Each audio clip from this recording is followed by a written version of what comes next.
Request ये है माननीय फाइनेंस मिनिस्टर से कि वो इनकम टैक्स में रियायत देकर या तो मिडिल क्लास को कोई रिलीफ दें, और अगर इनकम टैक्स में रियायत नहीं दे सकती हैं तो उसकी सेविंग्स और इन्वेस्टमेंट्स पे उसको बेनिफिट दें, उसे इंसेंटिव्स दें कि वो ज्यादा बचत करे, ज्यादा वेल्थ क्रिएशन कर पाए। मैं बताना चाहूंगा कि आज सरकार कहती है कि हमारा डेट टू जीडीपी रेशियो 56% है, लेकिन ये गलत है क्योंकि बहुत सारे ऑफ बैलेंस शीट आइटम्स हैं जिसे सरकार डेट में दिखाती ही नहीं है, जैसे कि FCI bonds, OMC bonds, fertilizer, NHAI, NFSS, यानी कि तमाम तरीके के ऐसे कर्जे हैं सरकार के ऊपर जो सरकार अपनी बैलेंस शीट में नहीं दिखाती है। सर अक्सर देखा जाता है कि जब वित्त मंत्री जी बजट पेश करती हैं, कृपया चेयर पे बैठ कर ना बोले सर। अक्सर प्लीज अगर समय देंगे तो हम बगैर पेपर देख के बोलेंगे, मगर समय नहीं होगा तो पेपर पढ़ना पड़ेगा। सर, आप बहुत सीनियर सदस्य हैं, समय आवंटित होता है पार्टी दलों के द्वारा बीएससी मीटिंग में, ये चेयर नहीं करता, आप जरूर जानती होंगी। Please Raghav Chadha ji please.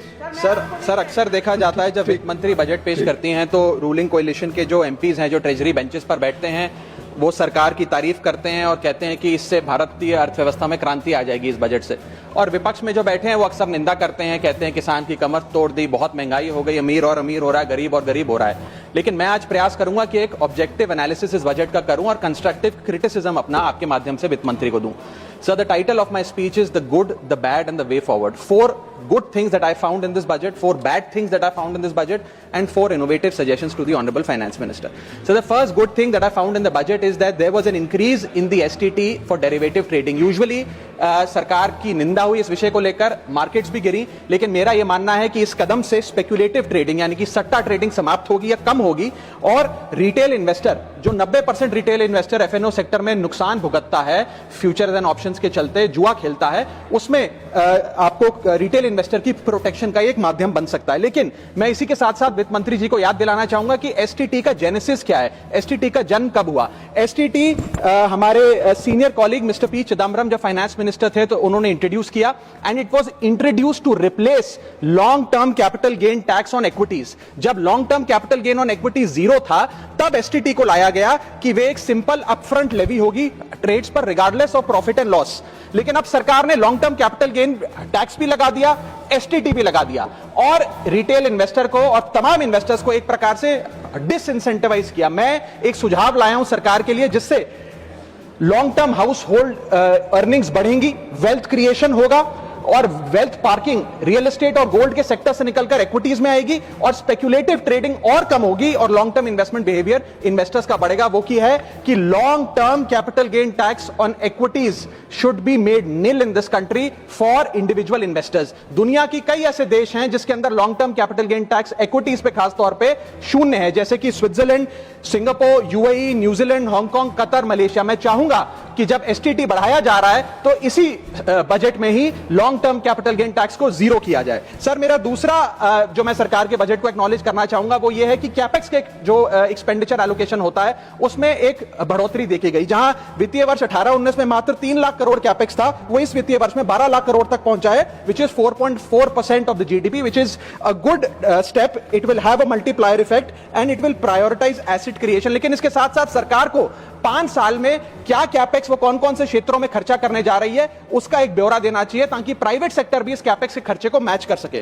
Sir, third thing which we found in the speech of the finance minister is that there was a relative restraint in making budgetary announcements for election bound states. अक्सर वित्त मंत्री का भाषण सुन के आप बता सकते हैं कि कौन से राज्यों में चुनाव होने जा रहा है। इस स्पीच में उन्होंने थोड़ा सा रिस्ट्रेंट एक्सरसाइज किया, जिसे मैं एक्नॉलेज करता हूं। और आखिरी अच्छी चीज जो इस बजट में नजर आई वो ये था कि एनआरआई की इन्वेस्टमेंट लिमिट में एनहांसमेंट हुई। लेकिन मैं बता दूं कि जब एफआईआईज ने, फॉरेन इन्वेस्टर्स ने, फॉरेन पोर्टफोलियो इन्वेस्टर्स ने इस देश के बाजार से पैसा निकाल लिया और पिछले एक वित्तीय वर्ष में 23 बिलियन निकाला, तब जाकर सरकार जागी और सरकार ने एनआरआईज के लिए इक्विटी मार्केट का दरवाजा खोलकर उनकी इन्वेस्टमेंट लिमिट को 5% से बढ़ा दिया। इसमें कोई दो राय नहीं है कि इससे इन्वेस्टर्स 32 मिलियन एनआरआई इन्वेस्टर्स को अब भारतीय बाजार में पैसा डालने का मौका मिलेगा। लेकिन इसी के साथ साथ सरकार को इस पर भी गौर फरमाना चाहिए कि क्यों फॉरेन इन्वेस्टर्स भारत से पैसा निकाल कर बाजार को छोड़कर जा रहे हैं। Sir, now I come to the bad part of the budget. First thing is the debt to GDP crisis. सरकार ने और डेट लेने के लिए, कर्जा लेने के लिए इस बजट में फॉर्मूला ही बदल दिया। पहले सरकार डेट जब लेती थी तो ओल्ड एफआरबीएम रूल्स के तहत 3% ऑफ जीडीपी तक का फ्रेश डेट लेती थी। इस बजट में सरकार ने उस फॉर्मूले को बदलकर कहा कि टोटल सरकार का डेट जीडीपी का 50% होगा और उस सीमा में हम डेट लेंगे, यानी कि they want to play on the denominator effect. For example, एक साल बजट अगर हमारा जीडीपी 12% से ग्रो करता है तो उस साल सरकार खूब सारा डेट लेके सरकार पे कर्जा लाद सकती है, जो कि फिस्कल डेफिसिट 4.5, 6.5, 5% तक भी पहुंच सकता है। सर, इसी के साथ साथ मैं बताना चाहूंगा कि आज सरकार कहती है कि हमारा डेट टू जीडीपी रेशियो 56% है, लेकिन ये गलत है, क्योंकि बहुत सारे ऑफ बैलेंस शीट आइटम्स हैं जिसे सरकार डेट में दिखाती ही नहीं है, जैसे कि FCI bonds, OMC bonds, fertilizer, NHAI, NFSS, यानी कि तमाम तरीके के ऐसे कर्जे हैं सरकार के ऊपर जो सरकार अपनी बैलेंस शीट में नहीं दिखाती है। सर, मैं सरकार को आपके माध्यम से यह रिक्वेस्ट करना चाहूंगा कि देश का कर्जा और कैसे ना बढ़े इस पर काम करें, ना कि और कर्जा लेने के लिए हम जीडीपी और डेट टू जीडीपी के फॉर्मूले के रेशियोज बदलकर और पैसा कर्जे पे ब्याज पर लेने का प्रयास करें। सर, दूसरी दिक्कत जो इस बजट में नजर आई वो ये थी कि इनकम टैक्स स्लैब में चेंज नहीं हुआ। सर, हर साल देश का आम आदमी जब वित्त मंत्री जी की बजट की स्पीच सुनता है तो वो इसलिए नहीं सुनता कि पीएलआई की क्या इन्वेस्टमेंट होगी, कौन सा कॉरिडोर बन रहा है। देश का आम आदमी, सैलरीड क्लास, इसलिए बजट की स्पीच सुनता है कि उसके अंदर स्लैब में कोई रिवीजन होगा, क्या हमारी स्टैंडर्ड डिडक्शन की जो हमें डिडक्शन मिलती है वो बढ़ेगी। लेकिन इस बार बजट में देश का आम आदमी और खास तौर पर देश का मिडिल क्लास डिसअपॉइंट हुआ।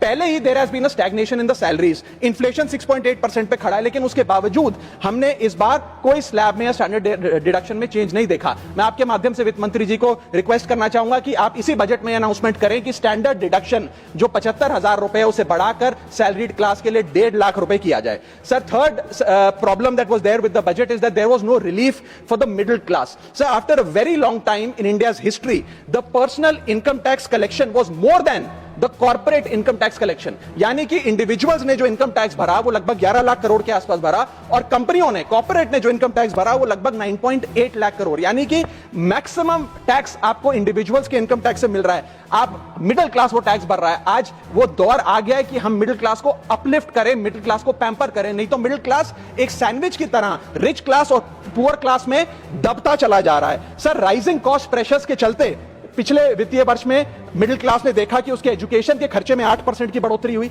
हेल्थ केयर 9% से महंगा हुआ, रेंट 7% से, फूड 6% से, ट्रांसपोर्ट 5% से। मेरा रिक्वेस्ट यह है माननीय फाइनेंस मिनिस्टर से कि वो इनकम टैक्स में रियायत देकर या तो मिडिल क्लास को कोई रिलीफ दें, और अगर इनकम टैक्स में रियायत नहीं दे सकती हैं तो उसकी सेविंग्स और इन्वेस्टमेंट्स पे उसको बेनिफिट दें, उसे इंसेंटिव्स दें कि वो ज्यादा बचत करे, ज्यादा वेल्थ क्रिएशन कर पाए। Sir, fourth problem